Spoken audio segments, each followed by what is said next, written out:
Hello दोस्तों, मैं सुन एक बार फिर से आपका स्वागत करता हूं अपने इस चैनल सिविल इंजीनियरिंग ज्ञान में। आज के इस वीडियो में हम लेकर आए हैं आपके लिए एक आरसीसी का बहुत ही महत्वपूर्ण पोर्शन, डिजाइनिंग ऑफ बीम। कि बीम की डिजाइनिंग हम किस तरह से करते हैं, ठीक है। आज उसके बारे में चर्चा करेंगे हम इस वीडियो में। तो आइए आपका टाइम न लेते हुए इस वीडियो को हम स्टार्ट करते हैं।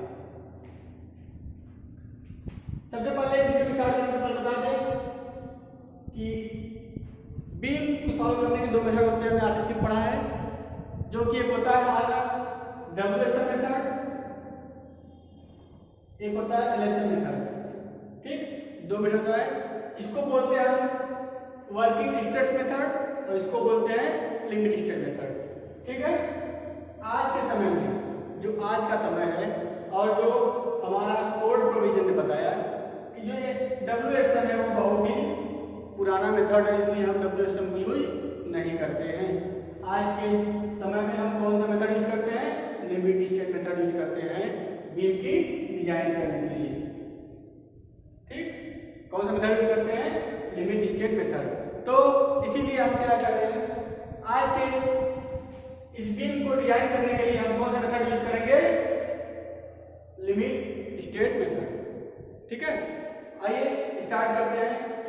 जानते हैं सबसे पहले बीम क्या होता है, इस पर किस तरह के भार आते हैं और कैसे कनेक्ट करते हैं। मीन्स आज का वीडियो हमारा थोड़ा बड़ा होने वाला है, तो कृपया वीडियो को एंड तक देखें ताकि आपको पूरा समझ में आए कि एक्चुअली में बीम पे कौन कौन से लोड आते हैं, कौन कौन से मूवमेंट आते हैं, मूवमेंट किस तरह से फाइंड आउट करते हैं। तो वीडियो को पूरा एंड तक जरूर देखिएगा। स्टार्ट करने से पहले बता दें, यह क्या है, कोई हमारा बीम का सेक्शन है। ठीक, अगर कोई बीम का सेक्शन है तो देखिए तो इस तरह दिखाई देगा हमारा।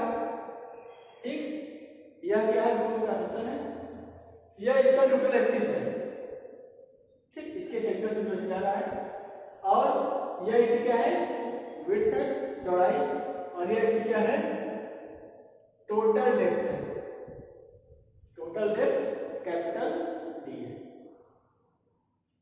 यह क्या है, रेनफोर्समेंट प्रोवाइड किया गया है। क्या प्रोवाइड किया गया है? सरिया, जिसको कहते हैं रेनफोर्स। प्रॉब्लम दिया गया है सरिया का। ठीक,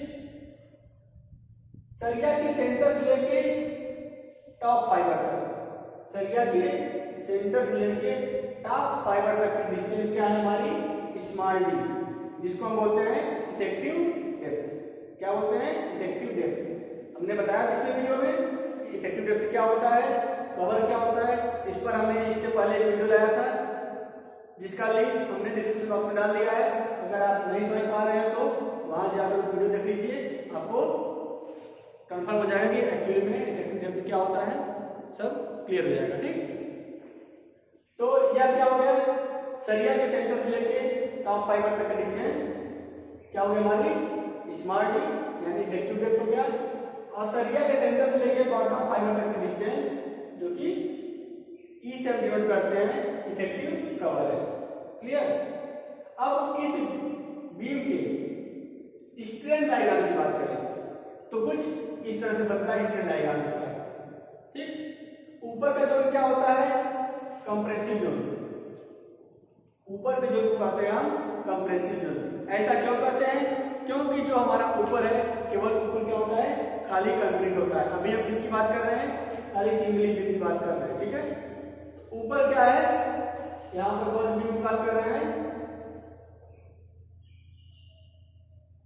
सिंगली बीम की बात हो रही है, डबली बीम की बात नहीं हो रही है, डबली की बात होगी, पहले सिंगल समझिए। ठीक है, ऊपर का जो क्या है, कंप्रेशन में। क्यों? क्योंकि ऊपर हमारा खाली खाली क्या है, कंक्रीट है। क्या है? कंक्रीट है। और आप लोग को पता ही है कंक्रीट किस जोन में होता है? हमेशा कंप्रेशन में होता है। ठीक, तो यह जोन क्या हो जाएगा? कंप्रेशन जोन हो जाएगा। और नीचे कौन जोन हो जाता है? टेंशन जोन होता है। टेंशन नीचे क्यों है? क्योंकि नीचे कंक्रीट के साथ साथ सरिया दिया गया, तो नीचे वाला जोन कौन सा होगा? Tension zone. ठीक है, छोटी छोटी चीजों को आप समझते चलिए ताकि आपको आगे कोई प्रॉब्लम ना हो। ठीक, बात करते हैं आगे डायग्राम की। इस सेक्शन का अगर स्ट्रेन डायग्राम बनाए हम तो कुछ इस तरह से बनेगा। ठीक, कंक्रीट में मैक्सिमम स्ट्रेन जो होता है वह कितना होता है 0.0035।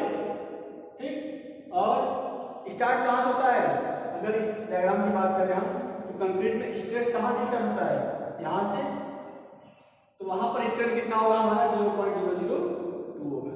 ठीक, क्लियर।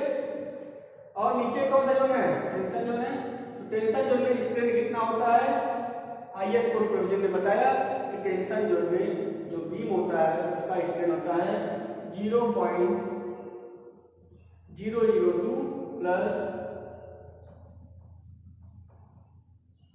0.87 FY upon ES। ठीक, ES क्या है, ES है modulus of elasticity of steel, steel की मॉडुलस ऑफ इलास्टिसिटी। क्लियर।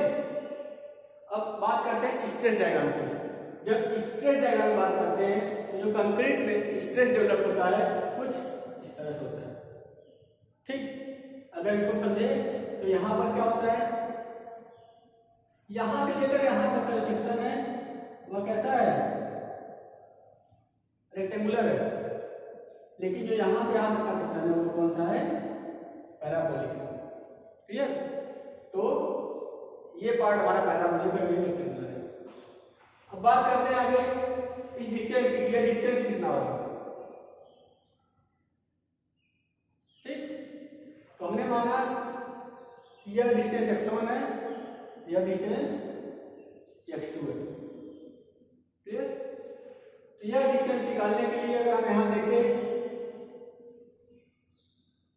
तो यह हमारा जो ट्रायंगल दिख रहा है, एक बड़े से ट्रायंगल के अंदर एक छोटा सा ट्रायंगल दिख रहा है, तो हम यहां पर क्या करेंगे, ट्रायंगल रूल लगा के इसकी वैल्यू फाइंड आउट कर लेंगे।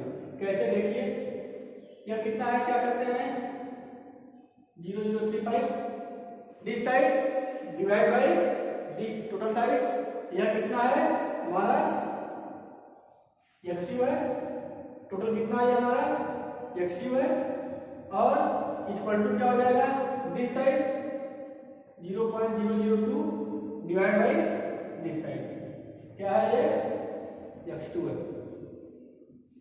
ठीक, तो यहां से इसको सॉल्व करने पे जो x2 की वैल्यू आती है, यहां पर सॉल्व करने में जो x2 वैल्यू आएगी तो सॉल्व कर लीजिए, कितना आएगा 0.002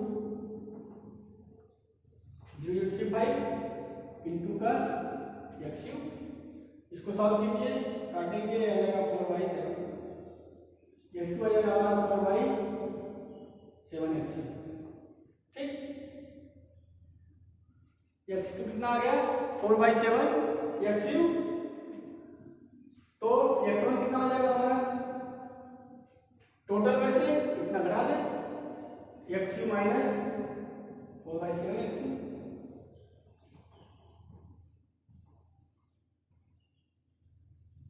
तो जो हमारा x1 है कितना जाएगा 3/7x। ठीक, तो हम कह सकते हैं कि जो वैल्यू है हमारी वो कितनी आ गई, जो ऊपर की वैल्यू है वो कितना है 3/7XU, और नीचे की जो वैल्यू आई है वो 4/7XU आ गई। ठीक,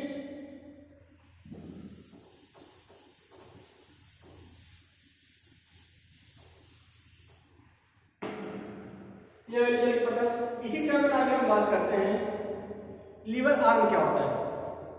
लीवर आर्म होता है टेंशन और कंप्रेशन के बीच का डिस्टेंस, जिसको हम डिनोट करते हैं कैपिटल Z से, जिसको हम बोलते हैं लीवर आर्म।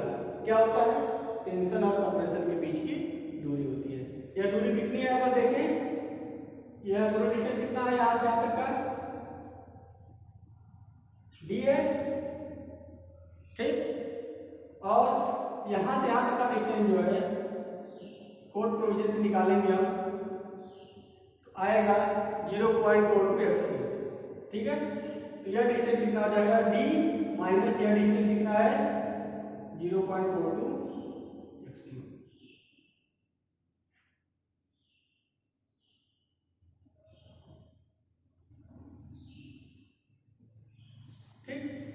यू हैव कितना हो गया हमारा d माइनस 0.42 x। यहाँ पर कंप्रेशन की वैल्यू कितनी आती है 0.36 इंटू FCK। ठीक, कंप्रेशन वैल्यू 0.36 FCK और ये जो यू हैव हो गया उसकी वैल्यू है d माइनस 0.42 x। ठीक, अब हम इसी की तरह में आगे बात करते हैं। यह तो चल गया पता नहीं किस किस तरह का फोर्स लगेगा। ठीक है, अब आगे बात करते हैं हम टोटल क्या होगा, total force acting on the section. इस सेक्शन पे कौन कौन से फोर्स लग रहे हैं और उसकी वैल्यू क्या होगी। ठीक, आज थोड़ा ज्यादा गर्मी है। बात करते हैं हम किसकी, total force acting on section. ठीक है, सेक्शन पे कौन कौन से फोर्स एक्ट कर रहे हैं। फोर्स क्या होता है, अगर हम फोर्स की बात करें, ठीक है, तो क्या होता है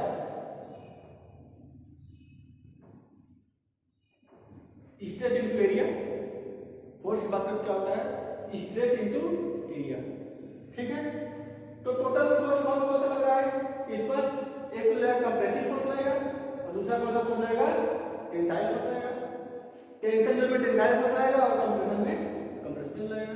तो पहले कैलकुलेट करते हैं यहाँ पर कंप्रेसिव फोर्स और टेंसिव फोर्स। ठीक है,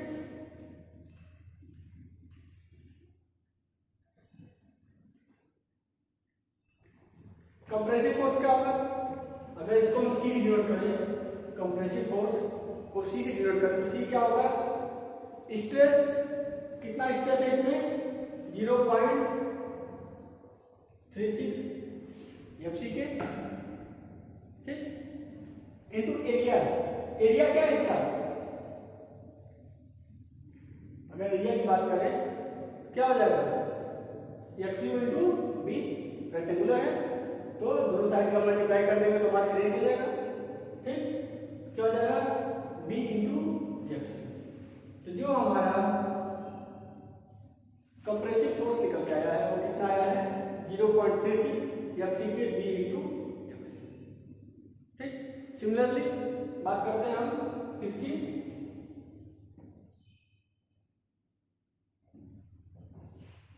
टेंशन फोर्स या टेंसाइल फोर्स की बात करते हैं। अगर इसको हम डिवाइड करें T से तो T क्या होगा, सेम स्ट्रेस। स्ट्रेस कितना प्रोड्यूस होगा टेंशन वाले एरिया में, जितना हमारा यह है 0.87 Fy, इतना स्ट्रेस प्रोड्यूस होगा। ठीक है, इनटू एरिया। एरिया क्या होगा हमारा AST। कौन सा एरिया होगा, जो हमने बार प्रोवाइड किया उसका एरिया होगा। तो बार कितना प्रोवाइड किया हमने, उसका एरिया कैसे निकलेगा AST से। टेंशन क्या हो गया, जो टेंशन फोर्स हो गया वो कितना आ गया 0.87 Fy AS। यहां तक क्लियर हो गया आप लोग को। ठीक है, कॉपी पेन साथ ले चलिए, लिखते चलिए, क्योंकि अभी इरेज कर लेंगे तो आपको कोई प्रॉब्लम होगी समझने में। क्लियर, तो यहां तक हो गया हमारा टेंशन फोर्स की बात होगी, कंप्रेशन फोर्स और टेंशन फोर्स निकल गया हमारा। ठीक,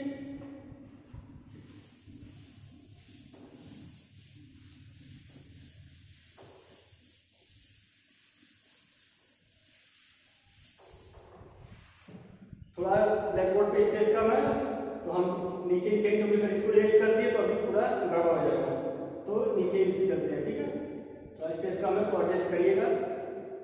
ठीक, तो आगे बात करते हैं। अभी तक क्या बात हुई फोर्स की, कौन सा फोर्स है थोड़ा। ठीक है, अब बात होगी फोर्स के बाद कौन सा एक्ट होगा, इस सेक्शन मोमेंट भी तो आएगा, मोमेंट लेगा, तो उस मोमेंट को हम बोलते हैं मोमेंट ऑफ रेजिस्टेंस। मींस इस पर रेजिस्टिंग मोमेंट कितना होगा इसको फाइंड आउट करेंगे। ठीक है, क्या फाइंड आउट करेंगे, रेजिस्टिंग मोमेंट, कितना मोमेंट ये बीम रेजिस्ट करेगा, कितने मोमेंट को ये रेजिस्ट कर सकता है, रोक सकता है। ठीक, उसकी बात करने के लिए अगर हम मोमेंट ऑफ रेजिस्टेंस या MOR निकालें, किसके लिए सबसे पहले बात करें, कंप्रेसिव जोन की बात करें मोमेंट ऑफ रेजिस्टेंस क्या होगा? मोमेंट क्या होता है? अगर हम मोमेंट की बात करें तो मोमेंट आप लोगों ने पढ़ा होगा, मोमेंट क्या होता है? Force into perpendicular distance. ठीक है, क्या होता है मोमेंट? मोमेंट की बात करें तो फोर्स इनटू परपेंडिकुलर डिस्टेंस। ठीक, क्या होता है? Force into perpendicular distance. तो निकालते हैं यहां पर मोमेंट ऑफ रेजिस्टेंस किसकी? कंप्रेसिव जोन की। तो फोर्स हमने निकाल चुका अभी, जस्ट अभी निकाला, थोड़ा टाइम पहले। क्या निकाला है? कंप्रेसिव फोर्स निकले, कितना निकाला हमने? 0.36 एफसी के बी एफसी। अभी जस्ट पहले ये निकाला हमने कंप्रेसिव फोर्स। यह क्या होगा? फोर्स हो गया। अब परपेंडिकुलर डिस्टेंस, बात है डिस्टेंस की। अगर यह क्या होता है? अगर यह जो है कंप्रेसिव जोन है यहाँ पर, और यह क्या करता है? इसके जो है अबाउट क्या करता है? रोटेट करता है। ठीक है, तो परपेंडिकुलर डिस्टेंस कितना होगा? जो हमारा लीवर आर्म है, डिस्टेंस कितना होगा? जो हमारा लीवर आर्म है। तो हम एक कर सकते हैं, यहां पर एक और लिखते हैं, अगर हम मोमेंट ऑफ रेजिस्टेंस निकाले कंप्रेसिव का, तो कर सकते हैं कंप्रेसिव फोर्स इनटू डिस्टेंस कितना है? लीवर आर्म, सी इनटू जेड हो जाएगा हमारा। तो सी क्या निकाला था हमने इसके पहले?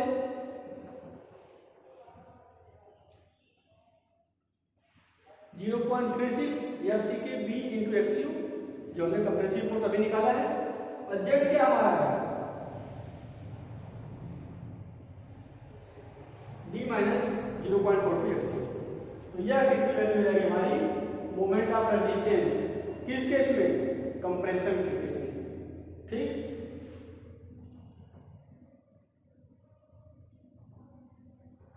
ये तो बात है कंप्रेशन के केस में। टेंशन के केस में भी पता लगा होगा मोमेंट ऑफ रेजिस्टेंस। तो वो क्या होगा?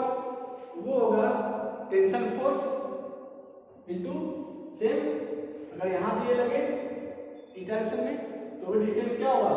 जो हमारा लीवर आर्म है इनटू जेड, क्या हो जाएगा?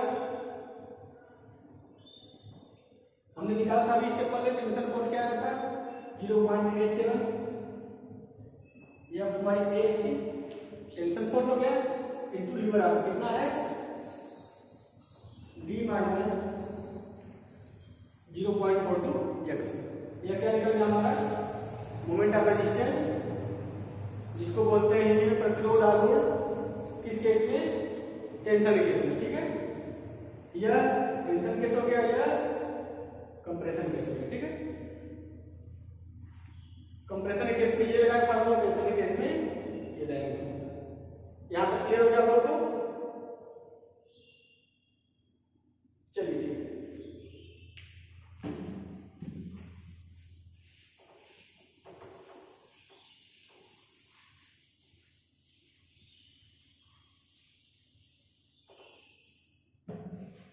अभी तक तो बात चल रही थी, हमने देखा फोर्स निकाला, प्रतिरोध मोमेंट निकाला, बट कैसे चलेगा पता कि कौन सा फार्मूला कब लगाएंगे? अभी तक तो हमने फार्मूला पढ़ा, फोर्स निकाला, मोमेंट निकाला, बट कैसे चलेगा पता कि फोर्स का फार्मूला कब लगना है, मोमेंट का कब लगना है? ठीक है, तो उसके लिए हम क्या करेंगे? उससे पहले सेक्शन पता करेंगे, हमारा सेक्शन किस तरह का है। ठीक है, सेक्शन हमारा किस तरह का है, उसके लिए हम जाने के लिए क्या करते हैं? सेक्शन हमारा कितने तरह का होता है? 3 तरह का होता है। अगर हम देखें जनरली सेक्शन कितने तरह का आता है? 3 तरह का आता है। ठीक है, पहला होता है हमारा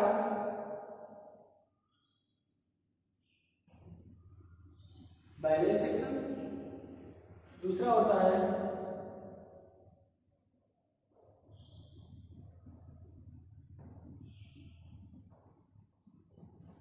अंडर रेनफोर्स सेक्शन, मीन्स अल्प प्रबलित खंड। ठीक, अभी बता रहे हैं डिटेल में क्या क्या है।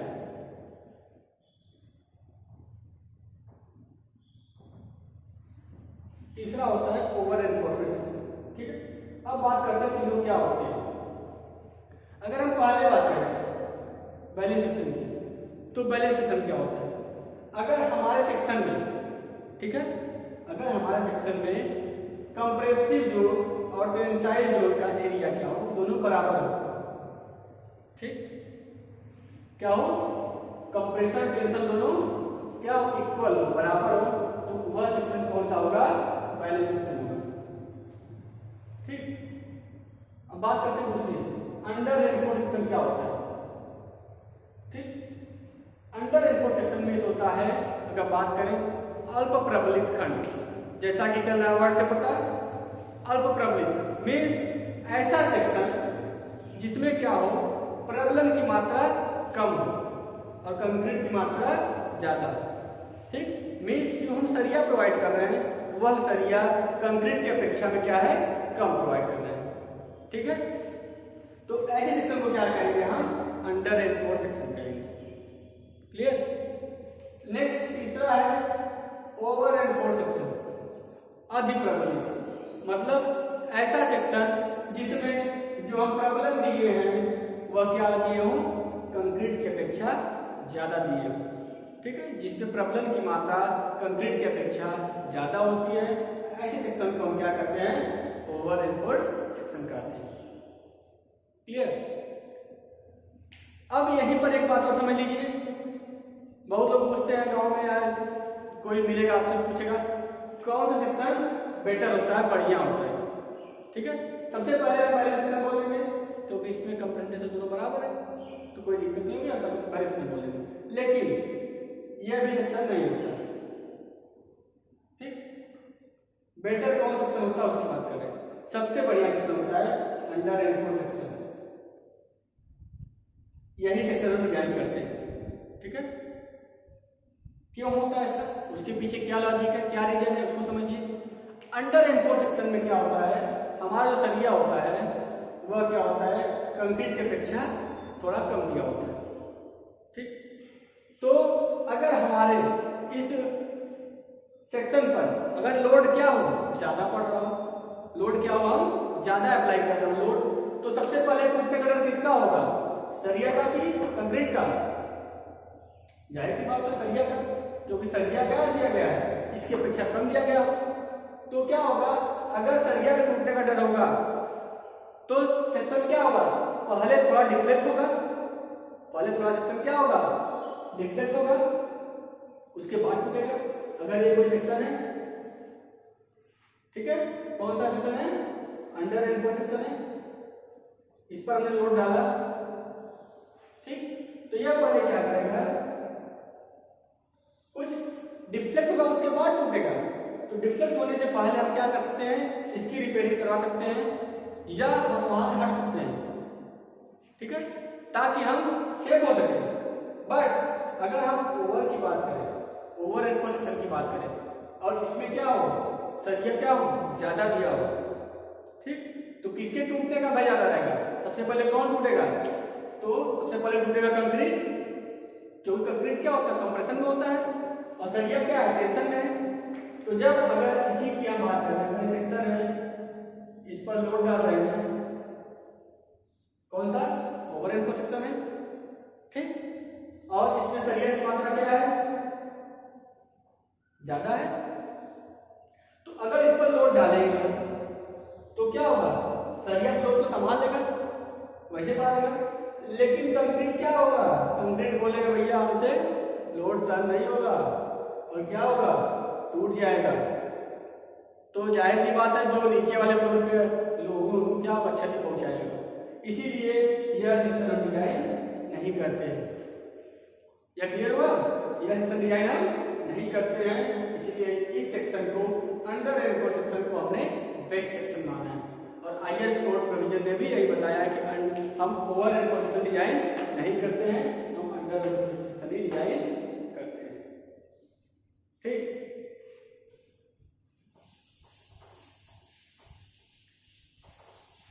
तो हमने पता कर लिया तीन तरह का सेक्शन होता है, कैसे कैसे हम फाइंड आउट करते हैं। ठीक है, अब सेक्शन तीन तरह का होता है, तो कैसे डिफाइन करेंगे कि सेक्शन हमारा कैसा है, उसके लिए भी हम दो टर्म का यूज करते हैं।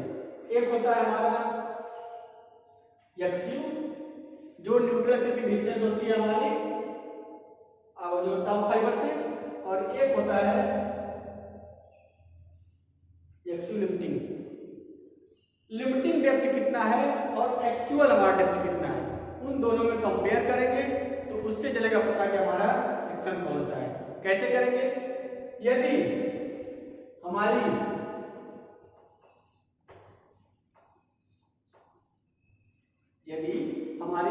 एक्स यू की value means actual neutral axis की वैल्यू लिमिटिंग न्यूट्रल एक्सिस की वैल्यू के बराबर हो जाए, ठीक, मतलब दोनों इसी एक ही लाइन पर क्या करते हो, लाई करते हो, ठीक, एक ही जगह लाई करते हो, तो वह कौन सेक्शन हो जाएगा हमारा, बैलेंस सेक्शन हो जाएगा, ठीक।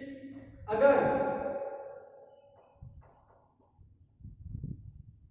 एक्स यू की वैल्यू न्यूट्रल एक्सिस से यहां तक की दूरी जो एक्स यू है वह क्या हो, छोटी हो जाएगी इससे एक्स यू लिमिटिंग से, लिमिटिंग डेप्थ से क्या हो, छोटी है, मीन एक्स यू कहां लाई करे,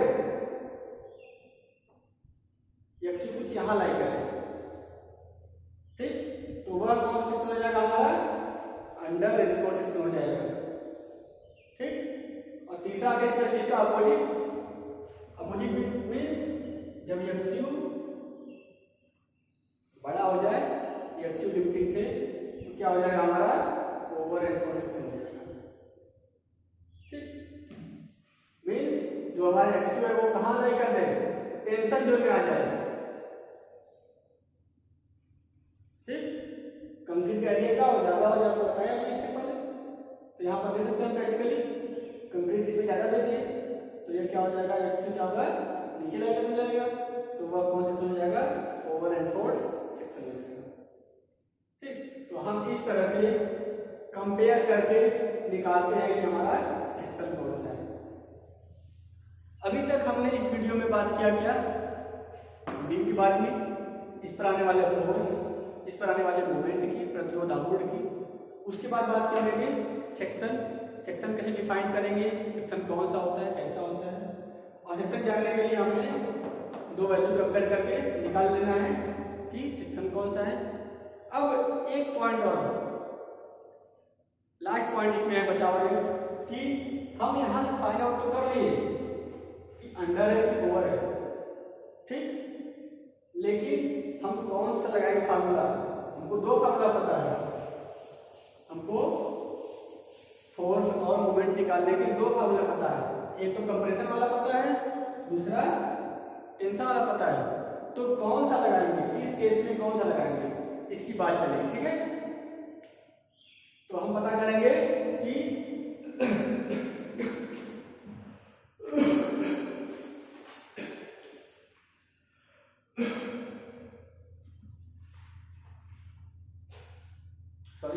तो हम पता करेंगे कि किसमें कौन सा लगाएंगे फार्मूला, मोमेंट वाला और फोर्स वाला, ठीक। तो आइए इसकी बात करते हैं। अगर हमारा बैलेंस सेक्शन आता है, अगर हमने कंपेयर किया एक्सियल लिमिटिंग वैल्यू और सेक्शन कैसा निकल गया हमारा, बैलेंस सेक्शन, तो हम लगाएंगे फार्मूला, या तो कंप्रेशन का लगा सकते हैं या तो टेंशन का लगा सकते हैं। C means compression, T means tension, जो हमने अभी निकलवाया था पीछे, टेंशन है केस में प्रतिरोध आघूर्ण और कंप्रेशन केस प्रतिरोध आघूर्ण, इन दोनों में से किसी का निकाल के हम इसको सॉल्व कर सकते हैं, ठीक। अगर हमारा आता है अंडर एनफोर्स सेक्शन, हमने कंपेयर किया वैल्यू, अगर हमारा एक्स क्या है, एक्स लिमिटिंग से छोटा आता है तो हमने जान लिया कि हमारा सेक्शन कैसा है, अंडर एनफोर्स है, मीन्स अल्पप्रबलित सेक्शन। तो इस केस में जो हम लगाएंगे मोमेंट ऑफ रेजिस्टेंस का फार्मूला, वह किसका लगाएंगे, टेंशन का लगाएंगे, टेंशन वाला, ठीक। कौन सा लगाएंगे हम, टेंशन वाला। क्या होता है फार्मूला,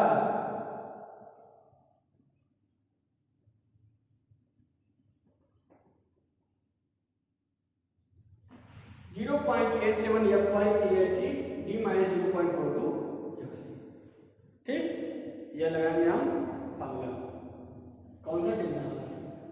अब क्वेश्चन आता है बच्चों के मन में हमेशा कि सर हमारे पास दोनों पता है, हम कोई भी लगा के निकाल दें, ठीक है। बट एक्चुअली में ऐसा होता नहीं है। इसके पीछे रीजन है। क्या रीजन है? हम टेंशन वाला यहाँ पर क्यों लगाए? क्योंकि हमने अभी बताया कि जो हमारा अंडर एल्बो सेक्शन होता है उसमें किसके टूटने का डर होता है? सरिया के टूटने का डर होता है। किसका होता है? सरिया का। तो हम सरिया को सेव करेंगे ना, तो इसीलिए डिजाइन जब करते हैं तो हम सरिया वाला मोमेंट लेके चलते हैं। ये पॉइंट क्लियर हो गया? शायद आप तो नहीं भूलेगा कभी, ठीक? भूलना नहीं चाहिए, इसी तरह पढ़ते रहिए, ठीक। और नेक्स्ट बात करें तीसरी, अगर ओवर एंड सेक्शन की हमने कंपेयर किया और एक्स वैल्यू क्या आ गई? एक्स से बड़ी आ गई। सेक्शन कैसा आ गया? Over enforcement. अनप्रॉबली मींस क्या है? इसमें जो है स्टील क्या है? ज्यादा है, चलिए ज्यादा प्रोवाइड किया आपको, तो इसमें किसके टूटने का डर होगा? पहले किसके? कंक्रीट के, ठीक है। और कंक्रीट किसमें होता है? किसमें होता है कंक्रीट? कंप्रेशन जोन में होता है। हमने बार बार बताया है कंक्रीट किसमें होता है? कंप्रेशन जोन में। इसलिए जो मोमेंट ऑफ रेजिस्टेंस होगा वो किसका लगेगा? कंप्रेशन का लगेगा। और जिसकी वैल्यू क्या होती है? क्या होती है वैल्यू? अभी बताया हमने 0.36 एफसी के बी इंटू एक्सयू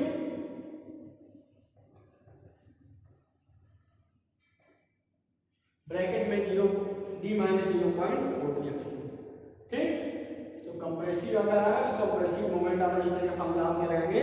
0.36 एफसी के बी एक्सयू डी माइनस 0.42 एक्सयू, ठीक।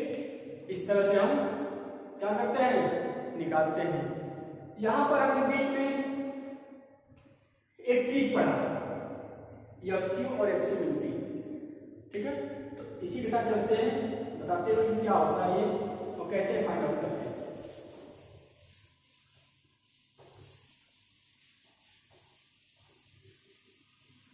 ये चीज थोड़ा मिस हो गई, बहुत पहले बताना चाहिए था, बट चलिए कोई बात नहीं, इसी वीडियो में इसको भी क्लियर कर दे रहे हैं कि एक्सयू और एक्सयूबिलिटी एक्चुअली में होता क्या है और कैसे फाइंड आउट करते हैं, ठीक।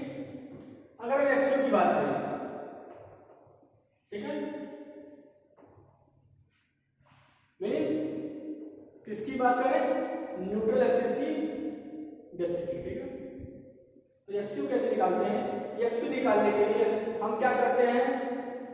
कंप्रेसिव फोर्स और टेंसाइल फोर्स को बराबर कर देते हैं, ठीक। तो जब हम क्यों? क्योंकि बैलेंस सेक्शन में क्या होता है? कंप्रेसिव फोर्स और टेंसाइल फोर्स दोनों बराबर होता है। दोनों बराबर करेंगे तो कंप्रेसिव फोर्स कितना निकाला था हमने पीछे? आप लोग को याद होगा, ठीक है। 0.36 एफसी के बी इंटू एक्सयू, ये टेंसाइल फोर्स निकाला था हमने, सॉरी कंप्रेसिव फोर्स निकाला था, और टेंसाइल फोर्स क्या निकाला था हमने?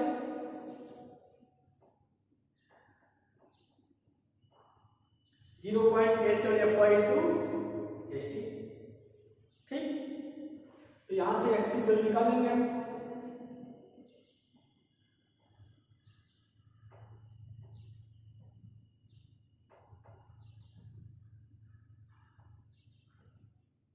तो यहां से एक्सयू वैल्यू निकाला हमने तो कितना आ गया? 0.87 FY AST upon 0.36 FC into P। इस फार्मूले का यूज करके हम एक्सयू निकालेंगे, ठीक। और एक्सयू लिमिट कैसे निकालेंगे?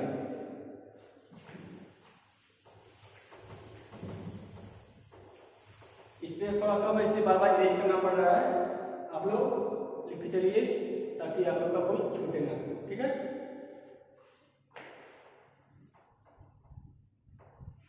एक्सयू लिमिट कैसे निकालेंगे? एक्सयू लिमिट निकालने के लिए एक फार्मूला है, इसको दे दिया, जो क्या होता है?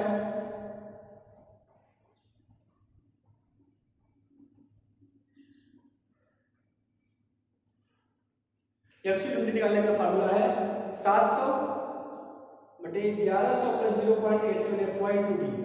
Actually limit equal to 700 divide by 1100 plus 0.87 FY to d. By this formula we calculate the x u limit, ठीक। Now we compare from XU to XLUT. यहाँ से XU और XLUT का वैल्यू निकाल के कंपेयर करेंगे। उसके बाद हम बताएंगे कि हमारा सेक्शन कैसा है। सेक्शन बताने के बाद हम क्या करेंगे, जो है सेक्शन बताने के बाद हम लगाएंगे formula according to compression and tension. ठीक, अगर कंप्रेसिव आएगा तो कंप्रेसिव अपन लगाएंगे फार्मूला, अगर टेंसाइल रहेगा तो टेंसाइल लगाएंगे। कैसे हमने बता दिया है। ठीक, हमने इस वीडियो में पूरा क्लियर कर दिया। अब इसमें कोई भी पॉइंट नहीं बचा है। इस तरह से हम किसी भी सिंगल बीम पे जो न्यूमेरिकल सॉल्व करते हैं। ठीक है, तो I hope you enjoy this video and आपको समझ में आया होगा पूरा वीडियो। अगर नहीं समझ आया तो फिर से एक बार वीडियो को पॉज कर दीजिए और स्टार्टिंग से देख लीजिए। स्टेप बाय स्टेप हमने किस तरह बीम के न्यूमेरिकल कैसे सॉल्व करते हैं बताया है। अगर फिर भी समझ में आया तो आप कमेंट बॉक्स में जरूर लिखें कि कौन सा स्टेप समझ में आया। अगर कुछ छूटा हो इसमें तो वो भी बताया हमें कि इस वीडियो में क्या छूटा हुआ है। आप बताते हैं तो हमें बहुत ही खुशी होती है अगर कमेंट करते हैं तो। और हम जो दूसरा वीडियो लाएंगे इस पर वह होगा हमारा इसी के ऊपर होगा, बट वहां पर हम डिजाइन करेंगे इस बीम को। बीम की डिजाइनिंग बताएंगे सिंगल बीम की, किस मेथड से, बाय इलेक्शन मेथड से। ठीक है, तो आप इस वीडियो को एंजॉय करिए और ऐसे ही पढ़ते रहिए मन लगा के। Thank you.